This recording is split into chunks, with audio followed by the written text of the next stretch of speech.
Perfect. We're getting better. Actually, it's pretty elite. You're getting better. I don't handle that.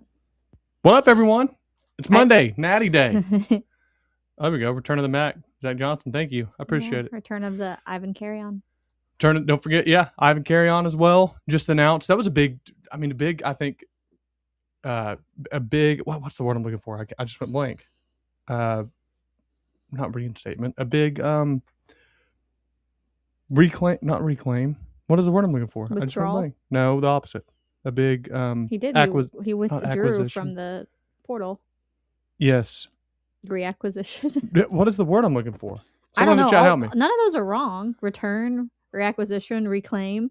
No, none of those are wrong. We talk about spending money on our roster to make sure it's retained. That's good retention. Yes. There we go. Been a long day. Been a long day, but we're here now. It's a beautiful day. We were worried about, the game time saying 6:30 today. Per the normal, just corporate football, we're about 54 minutes from kickoff. Maybe 50, actually, now. But got plenty of time. T, you want to start us off? Yes. So I am Tierney Smith. I'm Chad Smith. And we are the Center Smiths, and we are here every Monday at 7 p.m. Central Time, except for today.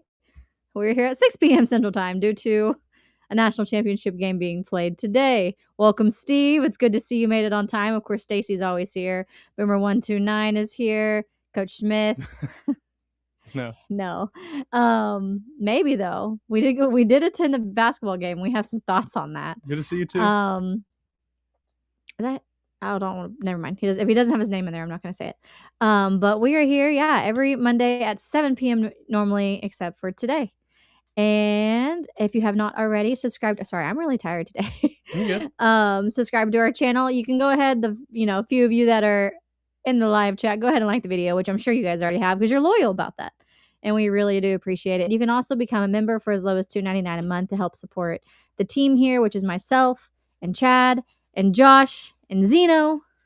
Yep. So Zeno works hard for his treats. So hopefully he can get one more win today. He needs it. Who did he pick last week? He picked Indiana. That's right. Going all in on Signetti. Oh, I need to send all in on Signetti. Went to the girls' basketball game yesterday. Before we get into that, I got to text somebody a link that I promised I would. So do you mind to talk about the game we saw yesterday? I know who you're sending. Yeah. Shout out my Grammy. It's like he's sending his grandma his link. But I didn't hear anything after that because I was like, oh, good for you to remember. Yep.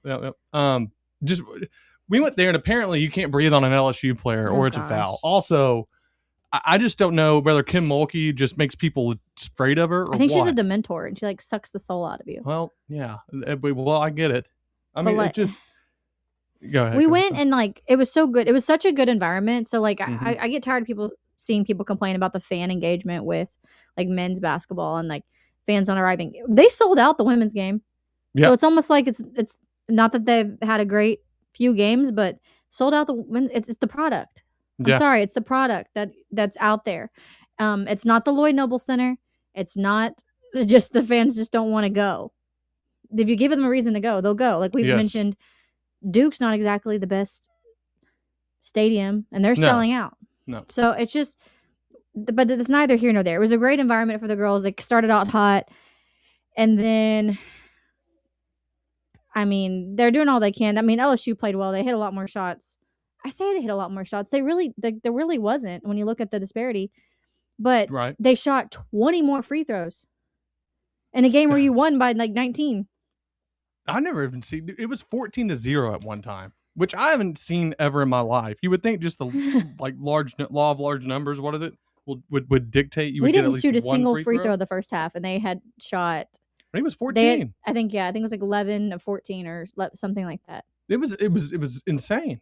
It is wild, and I'm not saying we would have won the game. I'm not at all, but would have been nice to know what kind of game it could have been if that was just a little more. I even looked at Chad. I'm like, the girls are even trying to get into the lane, but they're not calling it. Zaya Van's first foul was a hand check. And did they call that in LSU? Nope. Did they call the body? Nope. Did they call the armbar? Nope. It's it's just really annoying. And there's Kim Mulkey just irks me. I hate these troll accounts on Twitter. One of them almost got me. Regardless, they could have hit a few more shots. I definitely think they maybe could have pressed a little bit more because that seemed to give LSU some problems. But I mean, that was a little too late by that point. I know a lot of people were getting mad about saying like we were shooting ourselves out of the game. When you're down that much towards the end, or like when you know you're running out of time, you're shooting in desperation. You're shooting just hoping things go in. If you're open, you're not going to turn it down. And so I can't really fault them for that. But it did stink to have the loss. But however, we will be going back to Lloyd Noble Center hopefully Thursday and Friday for both. Weather permitting, Weather permitting for the South Carolina game. South Carolina, which will be a fantastic opponent again. And then for gymnastics. But anyways. Hey, put in the chat who y'all think's going to win this championship game. Give me the title game tonight and give me a score. If you're watching on YouTube, do so as well. If you don't mind, it helps us out. Also, throw a like. It helps promote our show to the algorithm. With that said, Tierney, few key names have announced their return since our last show. A few. A couple of them I think was pretty expected. John Mateer was going to come back. Right. He announces that was still massive, still big for the I think momentum of the program. Right. Even though we thought. We started to hear from people, well, he might enter the draft because it's a low quarterback class. We're like, there's just no way, but crap, what do we know in this day and age? Right. But anyways. And then Kip Six is back for 2026. Mm-hmm. That's pretty clever by me right there, I think. Was pretty awesome. You had I think John coming, and then also the last one, Isaiah Satenga, sometimes looks like the fastest man in the country. Tate Sandell. Ivan Carrion announces right before this show goes live. Big ups to him. Thank you for the late breaking. And I think Brandon Drum reported that as well. But also you got Cole Sullivan coming in from Michigan at the linebacker position. Still no decision on Owen Heineke, which to me doesn't. I don't know if it's one of those things that doesn't bode well. Did you get to listen to that? I listened to a couple clips that came out. I didn't get to listen. He's preparing as if he's not going to have a year. He hasn't had to declare yet, so that helps him out in terms of eligibility as well. So again, if they say no, depends. Just assume like Trinidad's doing now. Yeah, and I just don't. Yeah, you almost have to now because there's no. Here's the thing: it's like I know they don't want to do that because I know like they just don't want. You don't want to do that. Yeah, you want to do it the right way. Yeah, but sorry. In this day and age, is there a right way anymore? Right. And maybe this is putting on rose-colored glasses because he's an Oklahoma player, but I am interested actually in a challenge brought on by a player for a sport that wasn't even, I guess, I don't know. Is it technically varsity? Yeah, it is technically varsity at Ohio State, or is it like club team? No, it's got to be because they wouldn't be able to use the game at all that season at all. But a non-football sport being used against a player for football eligibility. Now, I guess it's 4 years to complete, 5 years for 4 varsity sports. Allegedly. Then you see people going to their 7th schools. Yeah. And you're like, what? So, I don't know. I'm hoping that they let him come back, obviously. It would be, and he would go from, obviously he's a really good player now, but he would be one of the top linebackers out in the draft next year, I think, with how good he is just instinctually and whatnot. But then you get your quarterback back, John Mateer, which obviously is massive. There's a lot of people that are out on the John Mateer train or off of it. I understand where they're coming from, or at least I can see where they're coming from in some ways. And some of it I just don't.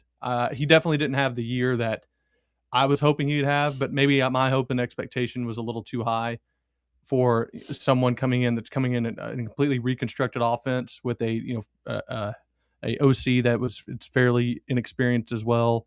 But I think that this year, and talking just to my dad about it all the time as well, the massive amount of jump you can take when you go from unfamiliarity to coming back next year, and you get to have the expectation of what to you get to have the expectations already set. You know what you're going into each game. You know the SEC, the speed of it's not going to catch you off guard. And I still, although it's not a fun thing for OU fans to hear, I hasten to criticize QBs too bad that had hand surgery in the middle of the year.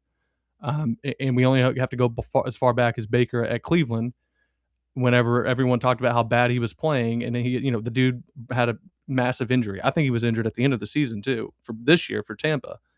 But that being said, there is definitely strides he needs to make. He needs to get much better with footwork. The arm motion, if you can improve it, you can improve it if you can. Really what would help him is just footwork and really just basic understanding of your checkdowns. If anyone watched the Rams game last night, You saw Puka Nacua and Matt Stafford. They're such a great name. We're talking about. They're like pros are masters of basics. They do fundamental things really, really well. Whether that's in the professional world or in sports. Like when I ask my bosses questions all the time, it's really like it's very rare I get to go and discuss the high level theory of a case. Really, it's more like, hey, how do we file this, or it's the basic things, right? When you started, but now when you have younger SLPs come in and ask you questions, it's probably, hey, how do we go about the basic stuff, really, that you got to take kind of years to figure out. It's no different for quarterbacks.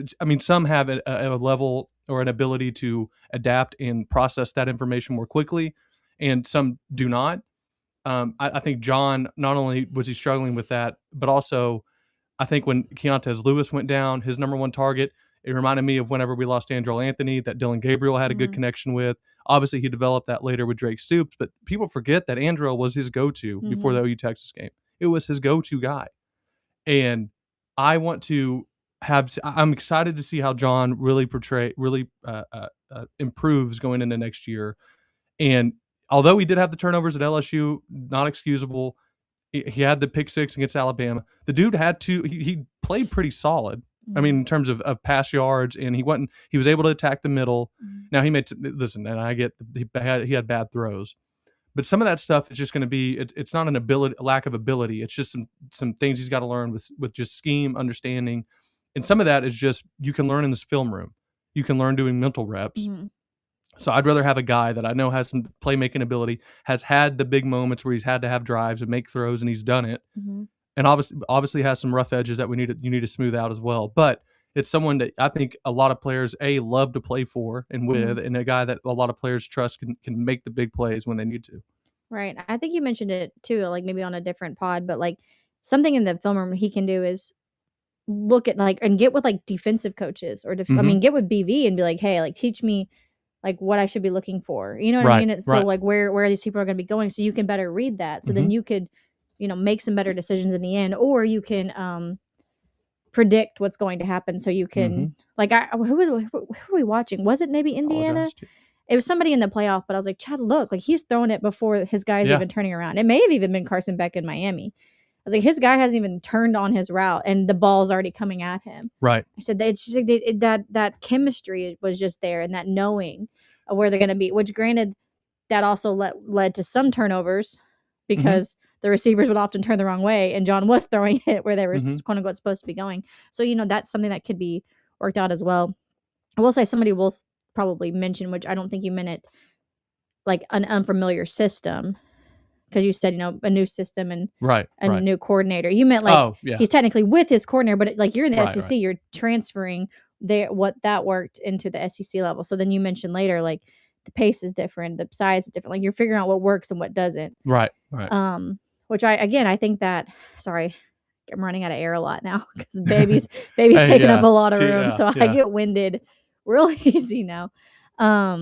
So you mentioned too, Arbuckle, he's even learning this year. Okay, what works? What doesn't work? Okay, what do I need to adjust? What do I need to throw out? What he's adjusting his playbook as well. So I'm glad you mentioned that. I was going to bring up this tweet by friend of ours and friend of the show, Travis Davidson.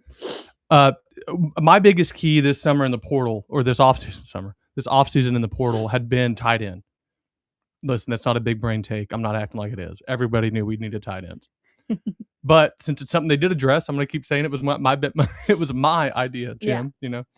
Travis Davidson had a really, really, exactly. We were the only show that mentioned it. Travis Davidson, I want to give him credit. He had a good stat here about that's hilarious. And I'll share screen here, about this size difference between this season and last season. And it's something I think is really interesting because look at what was it not just one of the most obvious? It's almost like they knew they had to fix this exact problem. Leaving, look at the size difference we have. You have leaving 6'4", 247, 6'2", 233, and 6'5", 238. Coming in, you have 6'5", 245, 6'8", 270, and 6'5", 245. So, and as he says, it's here, and it's true. At a minimum, supersizing the room should transform both blocking and red zone opportunities. You got to have a tight end, man. Right. And I'm asking this question as I just don't know. And maybe it's a dumb question, but you're assuming that these weights are going to go up too, like in the off season, right? Because I know every time that I would do an off season, I would like gain muscle, and I was actually lighter at the end of the year because of all the running that I did in my sport. So like, I guess what I'm asking though, Matt, are we assuming that those weights are going to go up from there? Potentially. Player dependent. I mean, some of the guys don't need to get. It might be that the 270 guy goes down to 265. You know, I was thinking some of more that of fat. like Some of that the guys in the 40s. 40s. Oh well, I don't. Would also like 270 at 6'8". Like how much is that? Is just his height. You know, maybe it does go. Maybe you're right. I don't know. I was just curious. I was like, how big can these tight ends get? Yeah, can we make them 4'5", 300 pound? I think this is a good point by Sooner Mac right here. Better O-line and receivers will make a huge difference with Mateer. A run game doesn't hurt either. One of the biggest things that I think people overlook. No, you're fine. No worries. Hey, everyone gets it. It's cold season. It's winter. And I work with children and she's pregnant. who are sneezing and she coughing works with on kids. My immune system right now, granted, native, so we've had to fight through a lot. But I'm money. It's money right now. I'm Mayweather in his prime. I never really get sick. Eddie Radesevich had one of the great tweets. Why are we making this competition? This is an issue. It's because you're overly competitive. I just wanted to have a good conversation with you, and you had to turn into something competitive. Eddie Radesevich has a great tweet here talking about who they added in the room, which I thought was actually just kind of funny. One of the funnier guys, I think, Eddie. He mentions he's unapologetically himself. He really is, which we can appreciate. Eddie really likes what Oklahoma's done in the tight end room in the portal. Adding Jason Witten to him he thinks that's going to be a huge pickup. The fact he lists out his height, 6'6", 263, is hilarious to me. Then obviously Hayden Hansen, Rocky Beers, and Jack Van Dorsiller. We got some. Those are some solid names. Those are solid names. Also, you got some alliteration. You got some Vaughn in there, and of course Rocky Beers. Vaughn. Just come by it naturally. Vaughn. The last time I saw Vaughn was Rob Van Dam in WWE. This is the Tennessee player who the football hit off his face mask on the 4th down to win us the game. People remember that. So Tennessee fans were cracking me up. They were like, "We knew it. We knew he wanted to win." What was it? He was not a plug, but what do they call that? What's the word? Oh gosh, a mole. Yeah, I think so. A plant. Yeah. Plant, a mole. Kip Lewis coming back also. Before we jump too quick, we had a lot. I was like, we were going through the comments and got distracted. Coach Smith, what's up? They will lift during the season to maintain their strength and their size. But he mentioned here that if he didn't get hurt, this would be a different conversation. I think you're right. I think if Keontae doesn't get injured, I'm assuming I think that was in relation to him or John. Or John didn't just. Because I think what a lot of people overlook is the mental aspect of that kind of injury. Like it's hard when like his knee was banged up. So then like when we saw it, I was like, he's not shifty like he was. Right. And he wasn't at all. Yeah. Sorry, real quick. T just wanted to go to Jason Witten was listening in Chad. He was, and it's one thing that he was just texting him. It's not something that I would point out because I'm not about the self adulation, but I'm glad that other people could see. What's your word of the day calendar today? I read the dictionary every day, Tierney. She always is like, "What, Chad? Why do you get up so early? It's 4 a.m., 5 a.m. The sun's not even out. Why are you up way before me every morning?" And I'm like, I gotta vocabulary. You do not wake up before me. No. If you wake up before me, it's like to be fair, this 5 or 10 past minutes. 2 weeks, I've been waking up before you. Like 5 or 10 minutes. Yeah, and also it's because she doesn't work. She physically can't work out in the morning. She's got to save some energy for work. Yeah, so she walks. I found out I can't work out before work anymore, which stinks. Which made me wake up a long time before him. That was funny. But now I can't because last Monday, if you remember, I was hurting. So I've learned that can't do that. Anyways, can we go up to see more comments? I'm taking Indy tonight. I got you. I think most everybody in the comments just said they were taking Indy. The act of the undervalued these days. Anyway, yes. Yeah, I'm really glad. Really glad he did. That Jason Witten did. Also, wish he would have, could find someone to play like him at the Dallas Cowboys. Which linebacker? Which linebacker will make a guest appearance at tight end next season? Hopefully none. I don't know, but I do expect a defensive lineman to make an appearance at center for OU. Not a starter, not a big time name, but there's been rumor that, and this actually happens quite often. Greg Roberts, by the way, one of my good friends. Okay. One of the people that I know well, introduced Tierney to. is a guy named Greg Roberts. Played at Baylor. Had a little stint in the NFL. And his dad is Greg Roberts, one of the best linemen in OU history. Oh my goodness, I'm gonna blank on the name. What is the best line? What am I trying to think of? Let's see. He won the That might not be him. That's him. Well, the guy. No, goodness gracious, the other one was bad. him. Oh, that guy is Sammy B. Oh gosh, he won the Outland Trophy. Goodness gracious, man, I could not think of that. Yeah, he won the Outland Trophy in '78. He was a linebacker when he got to Oklahoma. And funny enough, we got told the story of his recruitment, where they told him, look, if you would move to the offensive line, your feet are your feet are okay for linebacker, but especially at the time, you didn't need to be like 320, Offensive line? He played offensive line, yeah. Oh. But he was a linebacker when he came to Oklahoma, or was being recruited as one. I got confused. Mm-hmm. Well, Greg was mentioning that, when he talked to his dad, that he was saying, like, if you can move, then, your feet are so good, you would be really, really good at guard. And he just trusted him, and obviously look how it worked out, became one of the best linemen. He's one of five. One of five. Winners. Yeah, one of the five. The last one was Jamal Brown with the Sam Bradford Ears, number 55, from Lawton, Oklahoma. One of the best Oklahoma players to ever come out of Oklahoma. One of the best Oklahoma players, period. But wow. I wonder what the list. I'm going to go on a tangent. But really, to fix his lie. Well, his wife is one of my best friends and was a bridesmaid. And we played basketball together. Me and Greg are great friends, though. Greg's awesome. Well, also, he's married to one of the awesome, greatest people ever. As am I. She but really still. Nice one. That was nice. But she is we awesome, digress strongly. We took a picture when they were here, and it was cool to see two former NFL athletes with their wives, And Derek was there too, but I just can't. I just thought it was really neat. I thought, Chad's how also rare not used is to this? looking up to people, and No, I'm really not. I'm not used to getting in the back either. 2 or 3 in the inches. back of the seat. All-American right here. All-American Mark Hudson was a defensive lineman coming to OU and was moved to offensive lineman. Wait, but Lane Johnson. You got off topic. Boom. Who is it? Oh, I honestly don't know. My dad told me that he had heard. By the way, my dad told me like a month before Witten was hired that he heard Jason Witten might be the new coach. He did. I was like, Dad, where are you getting this info? People just sliding in my pop's DMs with just nuggets of truth. It's a small world out there. Somebody always knows someone. Hey, what's up, Moose? Go Blue. What's up, man? Sorry we took some of your players. Yeah, I think so. But hey, I appreciate you stopping by, man. Hope you're doing well. Yes, so he's back. Mateer's back. We talked about Kip Lewis. I think it's massive keeping a guy like that. Now, I heard he got paid a pretty penny. Well. But charming, probably deserving.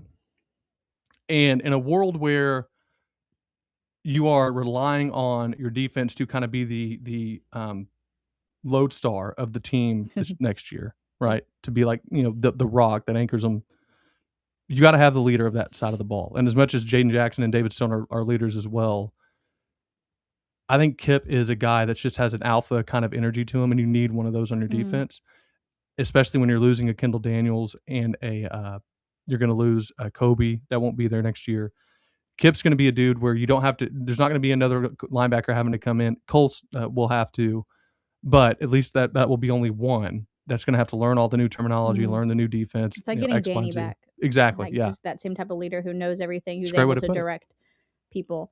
And I think he's the player that I was most excited to get back because of that leadership and because of the energy that he brought. I mean, how many times during game, like, look at Kip, right? Like just hyping everybody up, pushing people, jumping up and down, like, yes. And we're like, you just can't teach that, and that's infectious. Yeah, and like that makes other people want to play, and I mean, again, they wouldn't want to bring him back so badly that if he didn't have that type of leadership ability, right.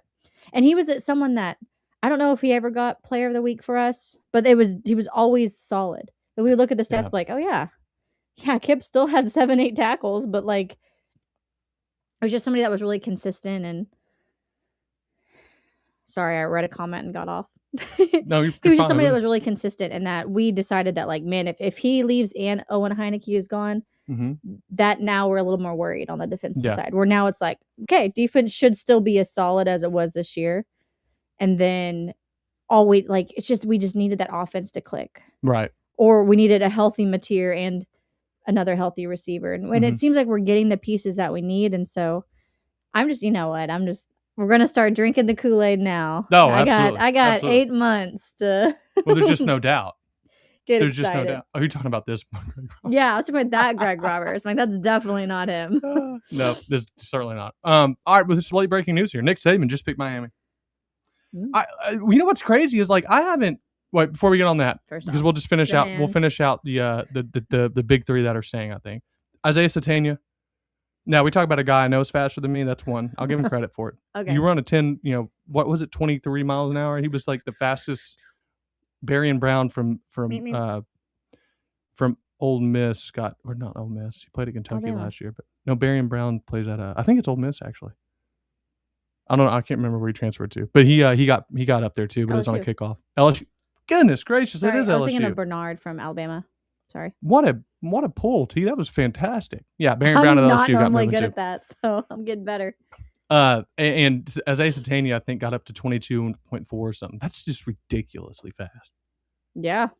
Goodness so, again, gracious. But we talked about it. He's just got the genetics for it. I mean, his mom's an Olympian. Can't say that. You can't say that very often. Your mom's just got it like that. And then your dad's a D1 track coach. I mean, but you look at the man run, and it's just the most beautiful form. True. I mean, you got the high knees, very true. Like, what's this called? Like a right angle arms with it. It's just smooth and graceful. And he's picking up at the hip and then extending. Like, the running form is so good. Mm-hmm. Look at me remembering all my track terms. But he was another one that we were like, he needs to come back again. But yes, just because, like, yes, he had a good year last year, but he didn't have spectacular years at Arkansas. Again, we have friends from Arkansas who they weren't sad to lose him necessarily. And the few fumbles they had, they're like, oh, thank you for taking him from us. But, like, that all can improve. Right. And he was our go-to guy. And they always have that back. And, like, we talked about having someone already coming back on the field that we know Mateer has chemistry with. Mm-hmm. Like, that already, I'm like, yes, we're that much better. Well, and imagine this is where the addition of Livingston Livingston will be so beneficial. I get some height. Another guy that is playmaking ability and can take some of that pressure off of a guy off of Satenga, where you're not able to bracket him as much. You can't just double up and have one underneath, one deep. You gotta have different ways to attack a defense, especially that as good as they are in the SEC. And it's encouraging to see guys want to like that, and then also the young guys that we have that have stayed. Elijah Thomas, obviously, Carry-On comes back. Giovanni transferred out. I was like, I thought he came back. He transferred. At least I'm pretty sure. I know. I don't think he's back or announced he's back. I don't know where he went though. Okay, I was getting Giovanni and I think the other Gibson confused, but they both. I think he's transferred. Going to. Oh, he went to Big 12. Cincy. Did he go to Cincinnati? Oklahoma VOCFB commits to Cincy out of the. Oh, okay. Well, then never mind. Oh, okay, yeah. I was. Also, I'm getting like conflicting reports. Keontae can't come back. What? Right? Yeah, he can. I see some people saying he can, other people saying he can't. No, I'm pretty sure he can. Let's see. Oh, it's a senior. No, he's got to be able to. He didn't play any games this year. He played one. He played 2023. Yeah, I don't think unless he played in game log. Let's see. Unless he played in. Oh, okay, well. No, that was 2022, 23. He only played in one game in 23. Yeah, he played in one game in 23, so he should have. And he didn't play any games in 21. Yeah, he should have one more year. Okay. I was like, because I thought he had another year. Then I was seeing other people saying he didn't have another year because he was listed as a senior. So I was like, okay, well, I guess he can't come back. Mm-hmm. But then I haven't seen anything from him as far as like declaring for the draft. No, I think he's back. Yeah, I'm pretty sure he's back. Did he play in 4 games this year? Yeah, I think he did. Well, shoot, we just had the game log. He was the one that was like weirdly came back after he hit the wall and then didn't come back anymore. Right. Which was I say weirdly came back. It was just unusual because I was like, "Ain't no way he's coming back ever," and then he did. And then he played in 4. He played in 7. Oh, good golly, Miss Dolly. Oh, because he only had like one reception and went from 9 to, yeah. So weird. Yeah, he hit that against. He hit against what was it? The wall against Temple. No, against Kent State. Yeah, because it was. Oh, he just didn't record any touchdowns here. Because it was what's his name? Michael Hawkins who threw it. Yeah, threw an absolute just rainbow ball. Dang it. But even then, like we had mentioned, you don't go for that in that game. Dude. Like, let it go. It's Kent State. But anyway, so I guess he could come back. Right. I just hadn't heard anything about him, so I was really confused. So that would be fantastic news to have Parker Livingston, Keontez Lewis, Isaiah Satenga, and then like you mentioned, Elijah Thomas coming back. Ivan Carrion has a size. Jermichael Carter. Jermichael Carter. Jermichael. I mixed the name. Jermichael Carter. So we got some people coming back. On top of, we're adding actual like true tight ends, not linebackers turned tight end. And again, it's not faulting. No, right. Jared Koenig. We're just saying though that should not ever happen. But no, it shouldn't. That's someone I'm gonna miss though. Who? Koenig? Yeah. Just some good quality social media stuff. He was loves OU. No news should be good news regarding Keontez, hopefully. That's kind of where I was at too, but then again, I was like, maybe I'm just naive. And I think I saw something. Rocky Beers had broken the record at Colorado State. Yeah, for touchdown reception, tight end touchdown receptions. He had 7 this year, I think. I mean, the dude's athletic as heck. I know that. Also doesn't drink, so that's why there's been no. The whole family doesn't drink. Yeah, that's why there's been no. Oh, that's interesting. I didn't know the whole they family should be like Rocky Coca-Cola. Rocky Water. Rocky Water. Something like that. But yeah, USA Today Sports ranked. Oh my god. Okay. Y'all never guess who's ranked preseason number 1 next year already. Goodness gracious, man. Unbelievable. I mean, they got pieces. They got Cam Coleman. Yeah, I know. On top of. They did lose about every other. Back. Speaking of just crazy things, I thought the Bears were really about to do it last night, which was not fun. I'm a big. Who tweeted it? Jesse Crittenden. Oh yeah, that was funny. He tweeted like, former OU quarterback Caleb Williams makes game-tying touchdown. Former USC quarterback makes game-ending interception. That was pretty good. There's a pettiness behind it. It was funny. A couple of these predictions are wild. Nick Saban just picked Miami to win, and so did Desmond Howard. I like the live update. I'm still mad at Desmond picking us. College game day. Everybody picking Miami except for Pat. He picked us. Desmond never picks OU. Like notoriously doesn't pick OU, and he picked us for the college football playoff. He's like, I had Alabama picked, but after seeing this environment, I'm going to go OU. I'm like, you jerk. So that's why we didn't win.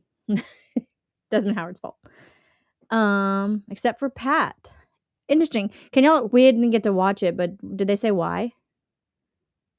I mean, you look at how Indiana's beaten everybody. Not that Miami hasn't. It's weird. I just would like to know why it's so almost unanimous. My dad, or Coach Smith says, if Miami doesn't make their stupid mistakes, they've made all year, they're going to be they're going to win the football game. He said, I hope I'm wrong. Non-alcoholic drinks are starting to take off. He could get NIL. Yeah, he could. You're right. It's a good point, States. There are certainly ways I could see Miami winning. I don't know where. The problem is I could see every team beating Indiana, and Indiana smoked all of them. Smoked them, which has been just shocking. I thought Alabama would give them a good game. They didn't. I thought Ole Miss would be able to give them not Ole Miss, my goodness. Oregon would be able to give them a good game. They couldn't. So heck, give me Indiana. I mean, I could tell you why I think they lose to Miami, but I don't know if there's just sometimes teams it's their destiny to win it all, and they're just going to. Do you see where Feinbaum and it could have been not true, but Feinbaum. Oh yeah, whatever. Yeah. I said bald, didn't I? Whatever. Said basically it's a cute story, but nobody's gonna remember it. We're just ready for the next playoff game, next NFL playoff game. It's like. I feel like Indiana winning it would be something a lot of people remember because you weren't expecting it. Yeah. I don't know. What was that in the context of? Was he talking about the NFL season overshadowing the playoffs? I still think it's a weird thing to say that it would be cute. That is a weird thing to say. Yeah.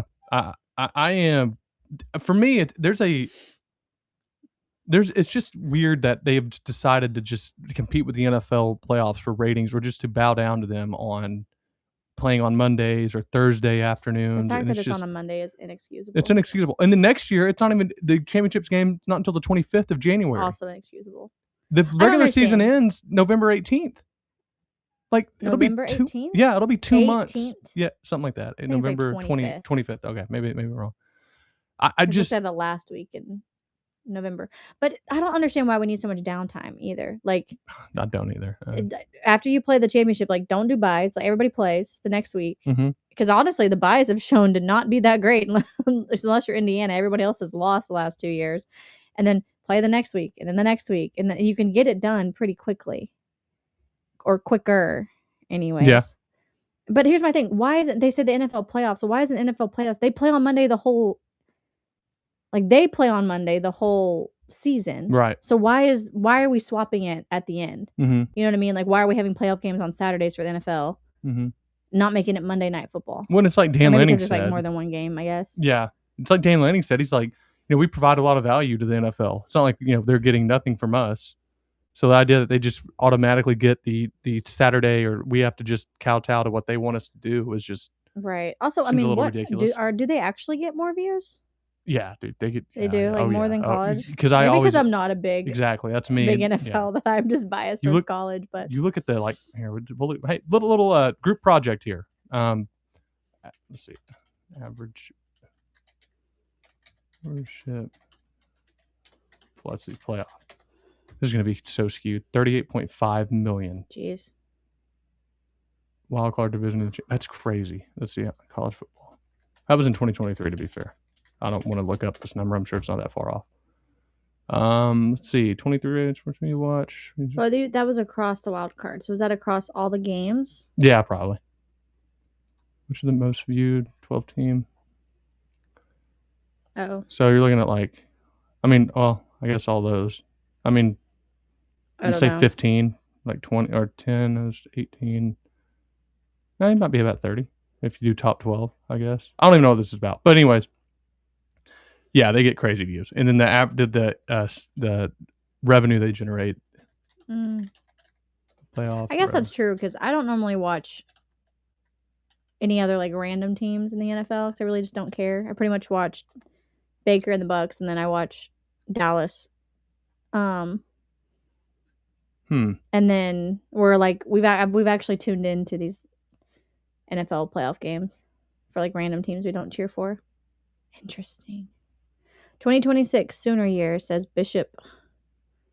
Yep. We hope so. I hope so too. But regardless, I just think that it's dumb. They made $22 billion. I don't like all the downtime. That's my thing. But also, then if you're worried about health, why are we expanding the playoff? If you're worried about health and them having to play more games, then why are we doing $23 billion? Let's see what college football is. Collage. I can not correct it. It's getting real quiet. It is. We are looking up right now. The college football annual. If you're not watching us and looking at I'm trying to see college football teams, not the highest revenue. The other receiver came back to Oklahoma. Are you talking about Ivan? Ivan Carrion. I always want to say Yvonne, because the only AVIN I knew was Yvonne. The media book, the pronunciation says Ivan. Yep. I know. I always just naturally want to say Yvonne when I look at it, but I know it's Ivan. Even adding all this up to, you're looking at, what is this? College universities' revenue from multitude of sources directly attributable to their football Agreed that program. NFL versus college postseason schedules have been crazy, but the NFL postseason games have been really good for the most part. They have been. We're just saying the fact that we're so late in January and college football is just now ending, and then next year it's going to be a week later. Like that, it's just kind of, it's too drawn out. Right. And especially when you're considering most teams were done at the end of November. So that's 2 months of postseason when really, given how much downtime there was, you could have squeezed the games in. And then we're talking about the fact that college football is always on Saturday. And all of a sudden it's on Thursday, Friday, Monday. Like it's weird. I mean, this is like Oklahoma's number 11 national in the world, or in the country, valued at $1.1 billion. like the Dallas Cowboys are, I think, the most valuable sports franchise in the world. Really? Yeah, even like over all the soccer teams. That's actually surprising. Yeah, $13 billion just for their franchise. Sheesh. That's crazy. Yeah, I think where's the? That's probably. I think the most valuable I saw was only like 1 point. It was Texas. It was like 1.47 billion or something. So that's kind of crazy. Topps Forbes most valuable. So let's see. That's crazy how much of these franchises are worth. Anyways. This is all I have to live for of a Dallas Cowboys fan. Next year will be a Monday night game too. Oh, Stacey, it's always going to be a Monday night game at this point, which is dumb. It has been for how many years? Ever since the playoff. Yeah, since the playoff, it's been a Monday. It's just annoying. Listener says, but the less downtime before the start of college football season next season. That's kidding, true. Sort of. I get what you're saying, but like, I guess that's why I have other sports to fill that gap. Really, until I get to about, which is why the Thunder winning was so instrumental. Yeah. Monumental. Because I only feel like I had to wait like that's funny. Yeah, 2 months for a sport to cheer for instead of just one. Mm-hmm. Or instead of like several months. Because normally softball is around the first week of June. And normally that's when I'm like, dang. But the fact that the Thunder won, that helped. Yeah. Gave us a few more weeks. It's just like, and then I feel like we've taken vacations in August the past few years where we've only had like, where it's like kind of taken it's taken some of our wait time down. So when we get to August, like, oh look, a couple more weeks till football. But hey, thanks. Yeah, so that's why you support other sports. You got basketball, which you can hate watch because good night. There's a lot to be mad about. But still, it's OU. I'm going to try to support them. Gymnastics starting up. They have 5 home meets. They have their first home meet this Friday. And then if you're able to get out there, because the weather's supposed to be bad, get out there and support the girls. They're going to have the banner dropping ceremony for winning the national championship. It's going to be really cool. Georgia's also coming to town. A fantastic team. They actually just beat LSU, which if you know gymnastics at all, LSU is a pretty big name as well. So those are some sports that you can support. And then we all know softball. Softball will be starting in February. So, I mean, there's lots of sports to get us the next few months. Yep. I said I'm excited because my maternity leave is going to fall during March Madness. Softball season really getting after it. Getting hot. And same with like the NBA with the Thunder. So, oh, this is pretty cool. They're the Jinx, former Jinx AD and former Jinx athletic director, currently, I guess, and former head basketball coach Clay Martin gets to white hat the NFC Championship game. So when you see the guy making all the announcements on the PA system and during the game, just know he's the Jinx athletic director currently. What happens if he sucks? That's cool. Do we claim him? Well, we'd say, I don't know. That wouldn't be good. All right, we're going to get out of here before the game starts. We appreciate y'all hopping on. Knew we had to go a little early, but I think everyone understands. Again, hope you guys have a blessed week. We stay safe, obviously, over the weekend when the cold weather's supposed to hit. But other than that, we're good to go, I think. Hopefully you guys picked what correctly. I would like to see, I think. I don't know. Part of me just... We're torn because, one, we don't really care for Miami. Carson Beck just gets on my nerves. Or Fernando Mendoza and the Mendoza family just seems so wholesome. And it would be a good story. And I have truly nothing against Indiana. Mm-hmm. And we've already mentioned we have friends that are Hoosiers. Mm-hmm. And they're just such great people. We want them to be happy. But then that would give all the Big Ten trolls power. Because that'd be the 3rd year in a row. You want to know what it was for me? And then, Miami it'd be chaos. Yeah. Because everybody was saying ACC. Sorry, that's alternative and augmented communication. Thanks, Boomer 129. Appreciate it, man. I agree. Everybody was saying AAC shouldn't even be in it, and they win it all. Anyways, it would be crazy. Well, what did it for me is seeing the kids. Did I say AAC again? Yeah. Sorry, it's a work term. What did it for me was seeing those kids last game celebrating. And I'm like, you just really haven't experienced any like pain in your life. I was born in it. Molded by it. Okay, well, our friend made a great point. He was in that stadium with like 10 other people. Yeah, but at that point, you don't really care if you want to lose because you have no expectation. You know what I mean? Like they finally get good in your 2nd year, you win the Natty. It's like I guess. Oh, like you we did mention all the Swifties they waited just a few months to see their team win the Super Bowl. They have been waiting my whole life. This just happened for every team every year. They just switch off. Like, oh goodness, I'm in just in the golf that like down there with Golem. We've been rooting for Lord Dallas and Rings Oklahoma lately. my whole life. The Thunder finally win. That's great. Anyways, these kids need to know what pain and suffering and extreme disappointment feel like. It builds character, I've heard. Anyways, that's enough from us. You guys rock. We'll see you hopefully at the basketball games Thursday, gymnastics Friday. Mm-hmm. Other than that, thank you all for watching.